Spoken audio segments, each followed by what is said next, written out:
আল্লাহ ইজ্জত যদি না দেয় বা বেইজ্জতি করতে চায়, আপনি আসলে ফেরাতে পারবেন না। That's a reality. সো আমরা এই ঘটনাটা দেখি আজকে যে কি ঘটেছে এখানে। আপনারা ভিডিওতে দেখেছেন, আরো আরো একটা বার ক্লিপটা আমরা দেখাই। আম, আম, দেখেন জেডি ভ্যান্সের সাথে এ সময় ভ্যান্সের ঠিক পাশেই বসা নরেন্দ্র মোদী হাত বাড়িয়ে দিলে তাকে পুরোপুরি এড়িয়ে যান ফরাসি প্রেসিডেন্ট। মোদীকে উপেক্ষা করে আশপাশের ব্যক্তিদের সাথে হাত মেলাতে ব্যস্ত হয়ে যান তিনি।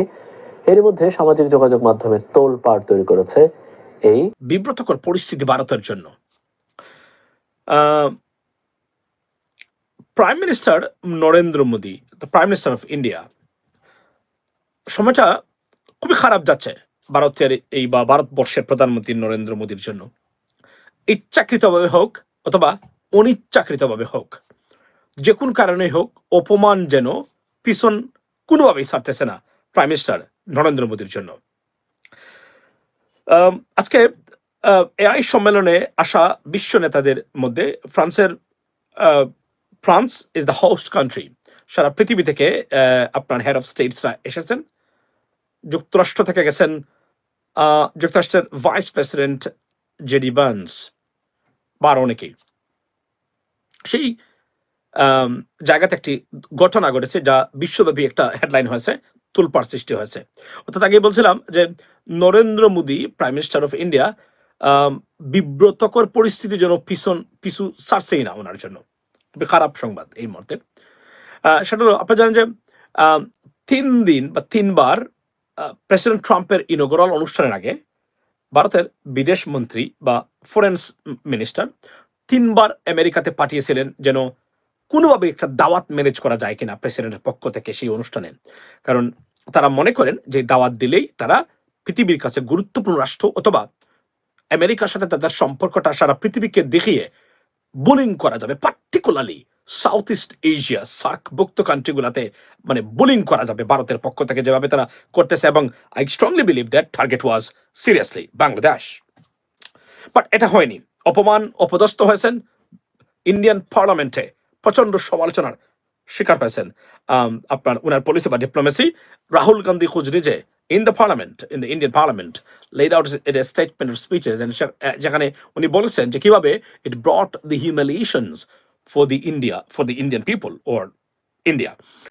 সেই অপমান যাইতে না যাইতে আরো একটি অপমান ইচ্ছাকৃতভাবে হোক অথবা অনিচ্ছাকৃতভাবে হোক যেন আরো পিছন ছাড়ছেই না প্রাইম মিনিস্টার নরেন্দ্র মোদী। সেটা কি? সেটা হলো আজকে এই আপনার এই অনুষ্ঠানে president Macron, the host country, the French president Macron যখন সবার সাথে হাত মিলিয়ে বা করমর্দন বা হ্যান্ডশেক করে আসছিলেন, the president vice president of the United states JD Vance উনার সাথে মানে হ্যান্ডশেক করার পরেই প্রাইম মিনিস্টার নরেন্দ্র মোদী বসেছিলেন এখানে, কিন্তু কমপ্লিটলি ইগনোর করে মনে হচ্ছে যে ইচ্ছাকৃতভাবে দুশ্মন ভেবে তার সাথে হাত বাড়িয়ে তো দেননি, বরং সবার সামনে এতটা অপমানিত হয়েছেন প্রধানমন্ত্রী নরেন্দ্র মোদী। মানে এটা একটা আনবিলিভেবল ঘটনা এবং serious humiliations for Indian and the Indian prime minister. প্রশ্ন হলো এটা কি ইচ্ছাকৃত না অনিচ্ছাকৃত? We don't even know that, but এটা কোনোভাবেই বোঝা যাচ্ছে on the basis of surrounding circumstances যে এটা এখানে ভুল হওয়ার কিছুই নাই। এত বড় একজন জলজন্ত মানুষ, সাদা কাপড় পরা, দাড়ি দবদবে বুড়বুড়ি দাঁড়িয়ে আছে, সেই ব্যক্তিকে কিভাবে ইগনোর করতে পারেন? এটা অলমোস্ট ইম্পসিবল বলা যায় যে এটা মানে যে এটা ইচ্ছাকৃত হবে না, এটা এক ধরনের মিস্টেক হয়েছে। I don't think so, because একজন জলজন্ত মানুষকে সাদা দবদবে কাপড় পরা সেই ব্যক্তিকে উনি কিভাবে মানে দেখলেন না দেখার কারণটা কি? এবং উনি যেভাবে পাশ কাটিয়ে আসছেন ক্লিয়ারলি বোঝা যাচ্ছে এটা ইগনোর করেছেন। But the question is why did he humiliates Prime Minister Narendra Modi? Now that escalated a big debate in India and France too. So ladies and gentlemen, take a look at it.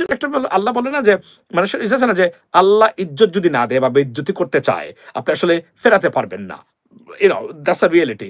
So আমরা এই ঘটনাটা দেখি আজকে যে কি ঘটেছে এখানে। আপনারা ভিডিওতে দেখেছেন, আরো একটা বার ক্লিপটা আমরা দেখাই। দেখেন জেডি ভ্যান্সের সাথে এ সময় ভ্যান্সের ঠিক পাশেই বসা নরেন্দ্র মোদী হাত বাড়িয়ে দিলে তাকে পুরোপুরি এড়িয়ে যান ফরাসি প্রেসিডেন্ট। মোদীকে উপেক্ষা করে আশপাশের ব্যক্তিদের সাথে হাত মেলাতে ব্যস্ত হয়ে যান তিনি। এর মধ্যে সামাজিক যোগাযোগ মাধ্যমে তোলপাড় তৈরি করেছে এই।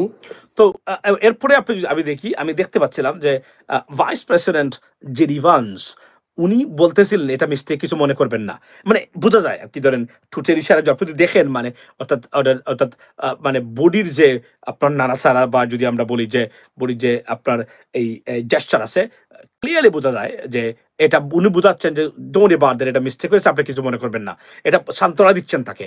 কিন্তু এটা ক্লিয়ারলি ইট সাজেস্টস দ্যাট এটা ইন্টেনশনাল ছিল। এটা আমার কাছে মনে হয়েছে না। You cannot say it 100% because he would look serious, under serious pressure. President Macron, because of the US tariffs and stuff like that on French products, ladies and gentlemen. So, ধন্যবাদ Saudi আরব থেকে, thank you so much. So এটা আরো একটা, যদিও ভারতীয় media একটা শব্দ বলে নাই এটা নিয়ে যে কেন ঘটলো, এটা মিস্টেক না, not a single word about that, think about that. এটা যদি ডক্টর ইউনুসের প্রতি হতো, ডক্টর ইউনুসের বেলায় যদি এটা ঘটতো, তাহলে ভারতের মিডিয়া, এই অথর্ব অপদার্থ ইতিহাসের সবচেয়ে আনপ্রফেশনাল প্রপাগান্ডিস্ট মিডিয়াগুলা কি করতো, just imagine that ladies and gentleman, কি করতো তারা। ফর এক্সাম্পল, আরো একটা ঘটনা দিই আপনাদেরকে রিসেন্টলি, সেটা হলো আপনারা জানেন যে সাউদি দে ক্যান্সেলড আপনার a single entry visas for 5-6 countries, right? In that region, that includes some African countries at the same time. Also, India and Pakistan is in there, but Bangladesh as well. So এটা নিয়ে কথাবার্তা হচ্ছে। কল্পনা করেন যদি এটা শুধু বাংলাদেশের মানে দেশটা হতো আর পাকিস্তান হতো, ভারত ওইটাতে থাকতো না, তাহলে আওয়ামী লীগপন্থী আর ভারতীয় মিডিয়াটা কি করতো প্রতিদিন। ইউনুসের কারণে সব শেষ হয়ে গেছে, সব বন্ধ হয়ে গেছে।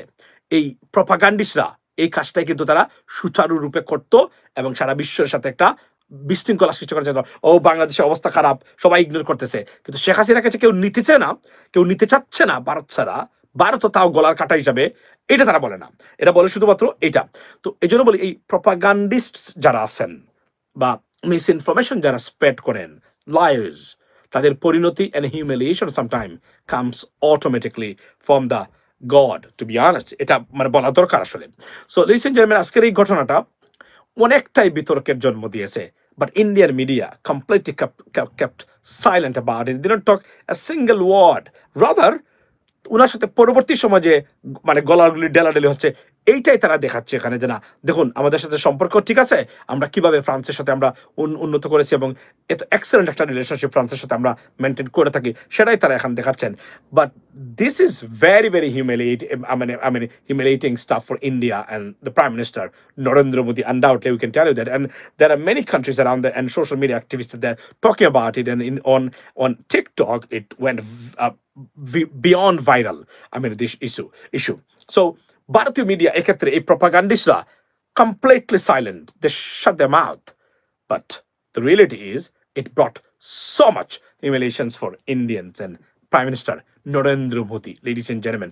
So India Modi একটা ইন্ডিয়ান ডেভিল। ওকে, সো এটা হলো আজকের আমার এই লাইভের বিষয়বস্তু, জানালাম। তবে আবারও বলছি, it may be a mistake, but if it is a mistake, if we have to take into account as a mistake or unintentional or inadvertently it happened, it's tough because জলজন্ত একজন মানুষ, ওনার সাথে হাত মিলালেন, উনি তো কনসেন্ট্রেশন আছে, উনি যাচ্ছেন এভাবে করে, তাহলে এই লোকটা কিভাবে বাদ যায়, এ করলাম আবার এখানে গেলাম, তাকে ইগনোর করলাম। This is the point to be noted and to be discussed, ladies and gentlemen. So apart from that, that's it. আবারও বলছি যে অপমান কখন কার কিভাবে আসে, আপনি যখন অন্য দেশের মানুষকে ইচ্ছাকৃতভাবে অপমান করার চেষ্টা করবেন, আপনার অপমান কখন কিভাবে আসবে কেউ জানে না। So it sparked debate on social media, particularly on TikTok, about this treatment by President Macron to the Prime Minister of India, Prime Minister Narendra Modi. That's it from me, ladies and gentlemen. Have a blessed day and beautiful day. See you maybe tomorrow sometimes. Assalamu alaikum.